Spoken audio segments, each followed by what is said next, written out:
48, 37, 3, 2 ये महज आंकड़े नहीं, हरियाणा का राजनीतिक परिदृश्य है। 90 सीटों पर विधानसभा चुनाव हुआ, इसमें 48 सीटों पर बीजेपी जीती है, 37 कांग्रेस के खाते में है, 3 निर्दलीय जीते हैं और 2 सीटों पर INLD के प्रत्याशियों ने बाजी मारी है। कई दिग्गज धराशायी हुए हैं और कईयों की किस्मत चमकी है। हरियाणा चुनाव ने बीजेपी को एक आत्मविश्वास के तौर पर संजीवनी दी है। वहीं कांग्रेस के सबसे बड़े लीडर राहुल गांधी को लेकर बनाया जा रहा ऑरा इस चुनाव ने काफी हद तक कम किया है, जिसका असर संसद के अगले सत्र में स्वतः दिखेगा। आप देख रहे हैं राजस्थान चौक, मैं हूं अंकित तिवारी।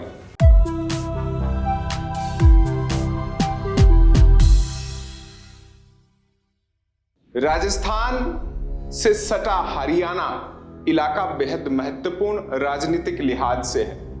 ये दिल्ली को सुरक्षा देता है, यानी उसकी सीमाओं से सटा हुआ पोषित भी होता है और वो मार्ग कहलाता है जहां से दिल्ली हर वस्तु, सामान और खास तौर पर राजनीतिक विचार आसानी से पनपाया पहुंचाया जा सकता है। कांग्रेस के जीतने की उम्मीद थी।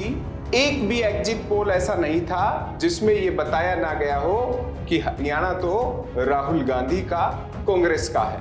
लेकिन परिणाम जब आए, ईवीएम जब खुली, तो दशा और दिशा दोनों पलट गई। बीजेपी के नेता अब कहते हुए नजर आ रहे हैं कि वो आश्वस्त थे, जीत उनकी ही होगी। कांग्रेस के नेता कारण खंगाल रहे हैं। ऐसे में कुछ कारण हमने भी खंगाले कि क्या क्या वजह हो सकती है। तो वजहों की एक लंबी फेहरिस्त सामने आई। वो अंतर्राष्ट्रीय भी थी, राष्ट्रीय मुद्दे और हरियाणा के लोकल मुद्दे भी। अगर कहूं तो अतिशयोक्ति नहीं होगी कि कांग्रेस स्ट्रेटेजी बनाकर हार गई और बीजेपी कदम दर कदम बढ़कर जीत गई। इन आंकड़ों ने बता दिया कि हरियाणा बीजेपी का था, बीजेपी का है और रहेगा या नहीं, ये तो जनता जनार्दन तय करती है। अब उन मुद्दों की बात कर लेते हैं जिन मुद्दों को प्रमुख कारण बताया जा रहा है हरियाणा हारने की वजह। हालांकि हारने के बाद विश्लेषण विशेषज्ञ करेंगे, लेकिन हमें जो समझ में आया वो मुद्दे प्रमुख तौर पर रहे। उन मुद्दों में वक्फ बोर्ड को लेकर केंद्र सरकार के रुख के साथ कांग्रेस का नहीं होना है। भले ही यह अलग लगे, लेकिन कांग्रेस को इस पर अपने विचार स्पष्ट तौर पर सामने लाने चाहिए थे। हरियाणा हिंदू बहुल इलाका है। उस इलाके में मेवात जीतने के साथ हरियाणा जीतना भी जरूरी होता है। ये कांग्रेस को बखूबी समझना चाहिए था। एक बड़ा मुद्दा वक्फ बोर्ड को लेकर जो कांग्रेस नेताओं के बयान रहे, कांग्रेस का एक आश्चर्यजनक चुप्पी भी रही, ये उन वोटर्स ने महसूस किया। भले ही इस पूरे मामले के साथ एक और मुद्दा जुड़ा हुआ है, वो मुद्दा है यूसीसी यानी यूनिफॉर्म सिविल कोड को लेकर। इस मुद्दे पर भी कांग्रेस का वही रुख रहा। राजनीतिक तौर पर दोनों मुद्दे राष्ट्रीय स्तर के माने जाते हैं, लेकिन दिल्ली से सटा हरियाणा भी किसी राष्ट्रीय मुद्दों को अपनी जमीन पर पनपने ना दे, ऐसा होता नहीं है। वही दिखा। हालांकि कहने को कई और मुद्दे थे जिन पर हम आगे बात करेंगे, लेकिन ये 2 अहम मुद्दे रहे जिन्होंने मतदाता का मन और मिजाज बदलने का काम किया। साथ ही हरियाणा में कांग्रेस के किसी भी ओबीसी लीडर जो वोट दिलवा सके, उसकी एक कमी खलती हुई दिखाई दी। साफ असर रहा उन बेल्ट में, खासतौर पर अहिरवार बेल्ट में तगड़ी हार कांग्रेस को मिली, जिसके कारण एक महत्वपूर्ण विषय यही आया कि कांग्रेस को हरियाणा में एक बड़ा ओबीसी लीडर भी पनपाना चाहिए था और उनके पास समय भी था, लेकिन वो नहीं कर पाए। ईरान के इजराइल पर अटैक के मुद्दे को लेकर भी अंतर्राष्ट्रीय स्तर पर सुर्खियां रही। हरियाणा की जनता ने उसे देखा और महसूस भी किया। कुछ मत इस बारे में भी है कि वहां भी हिंदुत्व के एजेंडे को आगे बढ़ाने में यह मसला कारगर साबित हुआ। गोवंश को लेकर हरियाणा में कई ऐसे मामले सामने आए थे जिनको भी समझना जरूरी था। हालांकि वो मेयो इलाके अहिरवाड़ बेल्ट में ज्यादा प्रभावी साबित हुए। महिलाओं के मतों को लेकर उम्मीद थी कि विनेश फोगाट जब आई है तो महिला अस्मिता का, महिला सशक्तिकरण का मुद्दा कांग्रेस जोर शोर से उठाएगी, लेकिन वो केवल व्यक्ति केंद्रित होकर रह गए। विनेश फोगाट ने उस व्यक्ति केंद्रित मुद्दे के आधार पर जीत ले ली, लेकिन बाकी हरियाणा में महिलाओं ने बीजेपी के साथ जाना उचित समझा। एक और बड़ी चीज हुई, वो आरएसएस कैडर का एक्टिव होना। लोकसभा चुनाव में कहा जा रहा था कि आरएसएस नाराज चल रहा है, लेकिन आरएसएस का जो संगठन बीजेपी के साथ है, वो मूल संगठन कांग्रेस खो चुकी है। यहां तक कांग्रेस के बारे में चर्चा भी थी कि 10 साल सत्ता से बाहर रहने के बाद बड़ी संख्या में कांग्रेसी ऐसे हैं जिन्होंने या तो बीजेपी के पास चले गए या उनका एक्टिव रोल किसी भी तरह का नहीं रहा। ऐसे में इस अति महत्वपूर्ण छोटे लेकिन धनी राज्य ने बीजेपी को चुनना पसंद किया। महत्वपूर्ण मुद्दा जाति भी आती है। कांग्रेस का पूरा चुनाव 36 कौम की बजाय एक कौम पर रहा। ये कांग्रेस की चाहत नहीं होनी चाहिए थी, लेकिन भूपेंद्र सिंह हुड्डा, दीपेंद्र हुड्डा और हरियाणा में कांग्रेस के तमाम जाट नेताओं की देश भर से मौजूदगी ने इस पूरे मुद्दे को हवा दी। बीजेपी इस मुद्दे पर साइलेंट रही, उसने कोई ऐसा कदम नहीं उठाया। हालांकि राजस्थान से ही प्रभारी बनाकर सतीश पूनिया को भेजा, लेकिन उनका उपयोग जाट नेता की छवि की बजाय एक सामान्य वर्ग से, किसान परिवार से संघर्षशील नेता के तौर पर किया, जिसका लाभ बीजेपी को मिला और चुनावी रणनीति में बीजेपी काफी आगे भी रही। इस पूरे चुनाव को 2014-2019 बीजेपी ने जाट वर्सेस अदर्स के नाम पर लड़ा। इस बार कांग्रेस को उम्मीद थी सभी जातियां एंटी इनकम्बेंसी, राहुल गांधी की बढ़ती लोकप्रियता और लोकसभा चुनाव में 5 सीटों का प्रदर्शन उन्हें हरियाणा जिता देगा। लेकिन लोकसभा चुनाव के आंकड़े अगर देखते तो मत प्रतिशत में बीजेपी से पीछे थे। काम करने की जरूरत थी, लेकिन ठहरे रहे। दूसरा, सीएम बदलना। खट्टर को केंद्र सरकार में मंत्री का पद दिया। कांग्रेस को समझना चाहिए था कि बतौर सांसद वो जीते हैं। अगर हारते तो कांग्रेस समझ सकती थी कि मनोहर लाल खट्टर के प्रति गहरी नाराजगी है। नाराजगी को बदलकर बीजेपी ने एक संदेश दिया कि गैर जाट ही हरियाणा का सीएम बनेगा, अब भी और बाद में भी। नायाब शैनी के बूते नायाब काम बीजेपी ने चुपके से कर दिया। हरियाणा की राजनीति में सामने आया कि जैसे मनोहर लाल खट्टर थे, वैसे ही गैर प्रभावी व्यक्ति नायाब सैनी है, लेकिन उनकी नायाब काबिलियत, संगठन से जुड़ाव और सत्ता तक पहुंच शायद कांग्रेस के समझ नहीं आई। ऐसे में हरियाणा का किला ढहने से नहीं बचा।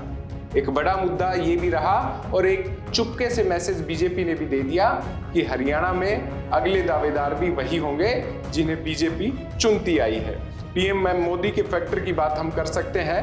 वो पूरे देश भर में पीएम मोदी का जलवा है और पीएम मोदी ने भले ही सभाएं कम की, जिसे कांग्रेस ने दूसरे तरीके से बुनाया कि मोदी चुनाव से पीछे हट गए, लेकिन चुनाव से पीछे हटने की स्ट्रेटेजी या कहें या पीएम मोदी की सीमित सभाएं उनके समर्थकों और बीजेपी के कार्यकर्ताओं में एक जोश जगा दिया कि ये चुनाव देश का नहीं है, लेकिन कांग्रेस इसे मोदी की कमजोरी के तौर पर लड़ रही है, जिसका स्पष्ट असर आपको ईवीएम में भी दिखा होगा और 48 सीटें कांग्रेस से छीनने में बीजेपी कामयाब रही। बहुमत के साथ बीजेपी हरियाणा में ऐसे में सरकार बनाने जा रही है। अति आत्मविश्वास हमेशा हानिकारक ही होता है और यही कांग्रेस के साथ भी हुआ। जीत तय मानी जा रही थी, जैसे पंजाब में हुआ, जैसे मध्य प्रदेश में हुआ, लेकिन ठोकर खाने पर सबक मिलता है और इन सबक से आगे की दशा और दिशा तय होती है। लेकिन यहाँ पर अभी भी कांग्रेस समझ नहीं पा रही है और यही हाल हरियाणा में हुआ। जीती हुई बाजी को हारकर कांग्रेस अभी भी सिकंदर कहलाना चाह रही है। गलतियों से अगर सबक लेती तो संभवतः कुछ न कुछ स्तर पर सुधार होता। प्रत्याशी चयन भी एक बड़ी मुद्दे के तौर पर देखा जा रहा है। प्रत्याशी चयन, हालांकि हुड्डा ने कहा कि सब दिल्ली से हो रहा है, आलाकमान तय कर रहा है, लेकिन प्रत्याशियों के चयन पर भी सवाल उठा। प्रत्याशी जिन्हें टिकट मिली वो योग्य थे या नहीं, ये जनता ने साबित कर दिया। व्यक्तिगत तौर पर जिताऊ कैंडिडेट्स को अगर कई जगह कई सीटों पर टिकट मिलती तो वो जीत की स्थिति में होते, ऐसा कांग्रेस के ही नेता दबी जुबान में कहने लगे हैं। कुमारी शैलजा और सुरजेवाला दो फैक्टर हैं इसमें। सभी तमाम टीवी चैनल्स की बात करें, मीडिया की सुर्खियां कुमारी शैलजा पर टिकी रही। कुमारी शैलजा का जो इंटरव्यू देने का तरीका था, धीमी गहरी मुस्कान थी, हुड्डा को लेकर उनके हल्के से सामने आने बयान थे, वो SC/ST वर्ग में संदेश देने के लिए काफी थे। और यही वजह रही कि एक बड़ी संख्या में लोकसभा चुनाव में जो वोट कांग्रेस की तरफ गया था, अब वापस से छिटक कर बीजेपी के खेमे में आ गया और बीजेपी जीत के दरवाजे पर दस्तक देने में कामयाब रही। कुमारी शैलजा हार का कारण नहीं है कांग्रेस का पूरी तरीके से, लेकिन बीजेपी की जीत में महत्वपूर्ण भूमिका निभा रही है। रणदीप सिंह सुरजेवाला अपने बेटे को संघर्षपूर्ण मुकाबले में जिता पाए हैं। कितना संघर्ष वो हरियाणा की राजनीति में करते ये आप और हम बखूबी जानते हैं, लेकिन उनका कोई खास रोल हरियाणा चुनाव में इस एंगल से ना लिया गया, ना देने की कोशिश करी। वो एक सीट पर सिमटे रहे, जिता ले गए, ये संतोष उन्हें हो सकता है, लेकिन राहुल गांधी को नहीं शायद। बीजेपी कांग्रेस के मुकाबले आंतरिक तौर पर मजबूत थी। यहां केवल अनिल विज थे जो कह रहे थे मैं मुख्यमंत्री बनूंगा, लेकिन हरियाणा में भूपेंद्र सिंह हुड्डा, उनके ही बेटे दीपेंद्र हुड्डा और राहुल गांधी के एक बयान की कुमारी शैलजा, इसके अलावा ये आंतरिक आक्रोश की स्थिति बता रही थी कि कांग्रेस मजबूती से चुनाव नहीं लड़ रही। जब मजबूत कोई व्यक्ति होता है तो कई लोग उसे गिराने की भी कोशिश करते हैं। भूपेंद्र सिंह हुड्डा के साथ भी संभवतः यही हुआ। ऐसे में वो हार गए। अहिरवाल बेल्ट पर फोकस करना चाहिए था। मुद्दे कई ऐसे थे जिन्हें अपने पक्ष में किया जा सकता था, लेकिन दीपेंद्र हुड्डा का एक बयान कि हरियाणा में सपा का कोई अस्तित्व नहीं है, यादव बेल्ट इतनी प्रभावी नहीं है। हरियाणा में अहिरवाल बेल्ट है, ये दीपेंद्र हुड्डा को पता होना चाहिए था। मदद भले ही ना ले, लेकिन ऐसे बयान से दूरी रखते तो संभवतः फायदा कांग्रेस को होता, ना कि बीजेपी को। अहिरवाल बेल्ट ने दिखा दिया कि वो पूरी तरीके से बीजेपी के साथ हैं। यूपी का जो कारण बताया जा रहा है लोकसभा हारने का, अखिलेश यादव की लोकप्रियता जो बताई जा रही है, उससे इतर हरियाणा का यादव अहिर बेल्ट सोचता है। ऐसे में बीजेपी बहुमत की ओर आगे बढ़ती गई। केंद्र में बीजेपी की सरकार नकारा नहीं जा सकता। मतदाता अब समझदार होने लगा है। केंद्र में बीजेपी की सरकार है, वो समझता है, और ज्यादातर फायदा हरियाणा में केंद्र की सरकार से जुड़ा हुआ है।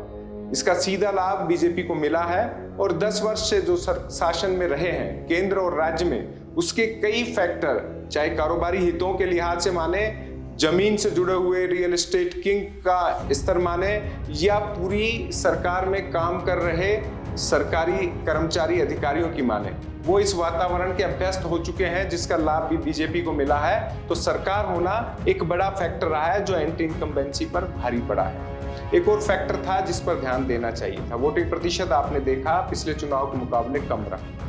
अगर हवा होती तो बढ़ता, आकलन सही भी रहता, लेकिन वोटिंग प्रतिशत कम रहा। इसमें कमजोरी बीजेपी के लिहाज से नहीं, कांग्रेस के लिहाज से ज्यादा मानता हूं। कांग्रेस का बूथ प्रबंधन बेहद कमजोर रहा।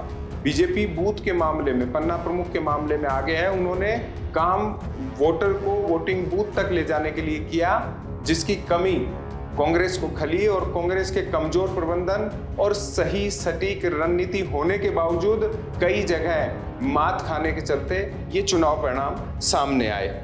मुख्य मुद्दों पर फोकस हमेशा रहना चाहिए था। ये चुनाव आते आते जलेबी पर सिमट गया। मुद्दे अग्निवीर योजना, किसान, पहलवान, महिला सम्मान, एंटी इनकम्बेंसी, कमजोर मुख्यमंत्री रहा उसका, साथ ही कांग्रेस के नेता की बढ़ती हुई लोकप्रियता, ये तमाम चीजें होनी चाहिए थी। इनमें जो मुद्दे उन्हें अच्छे लगे उन्हें अपनाया गया, बाकी मुद्दों को उन्होंने केवल जाट आधारित कर दिया। ऐसे में जातिगत तौर पर ये मुद्दे जो पूरे हरियाणा में प्रभावी हो सकते थे, खास तौर पर अग्निवीर योजना का लाभ अहिरवाल बेल्ट में मिल सकता था, क्योंकि बड़ी संख्या में यादव समाज के युवा सेना में जाते हैं, वो नहीं मिल पाया। बीजेपी ने समय रहते इस पूरे मामले में अपने घोषणा पत्र में कुछ नीतियां शामिल करके कवर अप करने की कोशिश की, जिनसे कांग्रेस उबर नहीं पाई। बीजेपी का वोट नहीं खिसकना एक और बड़ी वजह है। कांग्रेस को लग रहा था बीजेपी का वोट डामाडोल है, वो खुश नहीं है, लेकिन ये कांग्रेस की सोच थी, बीजेपी की वोटर की नहीं। आंतरिक जब सर्वे चल रहे थे, हरियाणा में विभिन्न पत्रकारिता संस्थानों के जो मीडिया कर्मी हैं घूम रहे थे, ज्यादातर उन सीटों को चुन रहे थे जो प्रभावी थी, सोशल मीडिया पर व्यूज दिला सकती थी, या उन चेहरों की तरफ जा रहे थे जो ज्यादा लोकप्रिय थे। जनता से जुड़ाव कम था। ऐसे में असल नब्ज पकड़ने में थोड़ी ढील रही, ये मैं कह सकता हूं। तो मूल वोटर खिसका नहीं और मुद्दों तक पहुंच बनी नहीं। जहां मुद्दे उठाए गए उन्हीं सीटों पर फोकस रहा जो जाट को प्रमुखता पे रखती थी। इसका असर भी चुनावी कैंपेनिंग पर दिखा और कांग्रेस के चारों ओर जो आवरण बना हुआ था वो केवल हुड्डा, उनके परिवार, जाट जाति और जीत के लिए अति आत्मविश्वास और सुनिश्चितता होना कि जीत हो गई है। ऐसे में मतदाता का हृदय परिवर्तन साइलेंट वोटर के तौर पर हो गया। बड़ी बात होगी अगर इस पूरे चुनाव का एकमात्र निष्कर्ष निकाला जाए। बीजेपी ने अपने सुप्रीम लीडर नरेंद्र मोदी को हरियाणा चुनाव से किनारे रखा, लेकिन कांग्रेस ने कहा कि राहुल गांधी का जोर है। उनके लीडर राहुल गांधी का जबरदस्त शोर पूरे भारत में है और हरियाणा से उठने वाली आवाज 2029 के परिणामों को आईना दिखाएगी। लेकिन इस पूरे निष्कर्ष की बात करें तो असल में हरियाणा चुनाव में कांग्रेस की हार के एकमात्र कारण राहुल गांधी है। जाहिर है आपके मन में जिज्ञासा होगी कि इतना बड़ा बयान कैसे है, क्योंकि राहुल गांधी के पास निर्णय करने की क्षमता थी। राहुल गांधी निर्णय ले रहे थे, ऐसा दिखाया जा रहा था। राहुल गांधी जनता के बीच में जा रहे हैं, ऐसा प्रदर्शित हो रहा था। तो जो चूक हुई उनके लिए जिम्मेदार भी राहुल गांधी। कांग्रेस के उस आवरण से राहुल गांधी को बाहर निकलना होगा जो उनके लिए बना और बुनाया जा रहा है। असल मुद्दों पर राहुल गांधी पहुंचने की बात करते हैं, लेकिन उन असल मुद्दों तक कौन व्यक्ति किस मकसद से पहुंचा रहा है, ये भी राहुल गांधी को भांपने की जरूरत है। कहा जा सकता है कि केंद्र की राजनीति को समझने के लिए राहुल गांधी को अभी और मेहनत करनी पड़ेगी। बीजेपी को पटकनी देने के लिए राहुल गांधी को मेहनत की दरकार अभी भी बनी हुई है। उन्हें अपने ही पार्टी के विभीषण और जयचंदों को समझना होगा। ये इसीलिए क्योंकि राहुल गांधी अगर अपने नाम पर यह स्टेट जिता देते तो सब बल्ले बल्ले राहुल गांधी के लिए होती, लेकिन जब हारे हैं तो इसकी नैतिक जिम्मेदारी राहुल गांधी के लिए ही बनती है। हुड्डा परिवार और शैलजा को एक नहीं कर पाना, कुमारी शैलजा को कम से कम मीडिया में बयान देने के लिए तो रोका जा सकता था, लेकिन उन्होंने पूरे बयान दिए, इत्मीनान से दिए, तसल्ली से दिए और इसी खामोशी के साथ कांग्रेस को हरियाणा में निपटा दिया। बस एक तसल्ली राहुल गांधी के लिए है कि वो मजबूत विपक्ष हैं, लेकिन कांग्रेस, राहुल गांधी के परिवारजन और उनके समर्थकों को उम्मीद है कि विपक्ष का दौर बीते, सत्ता में आए। इसके लिए संभवतः इंतजार लंबा होगा। फिलहाल विश्लेषण कैसा लगा कमेंट बॉक्स में बताइएगा, और जो मुद्दे रह गए हो उन पर भी राय रखिएगा, और राजस्थान चौक के नए दर्शक हैं तो सब्सक्राइब कर लीजिए। दीजिए इजाजत, नमस्कार।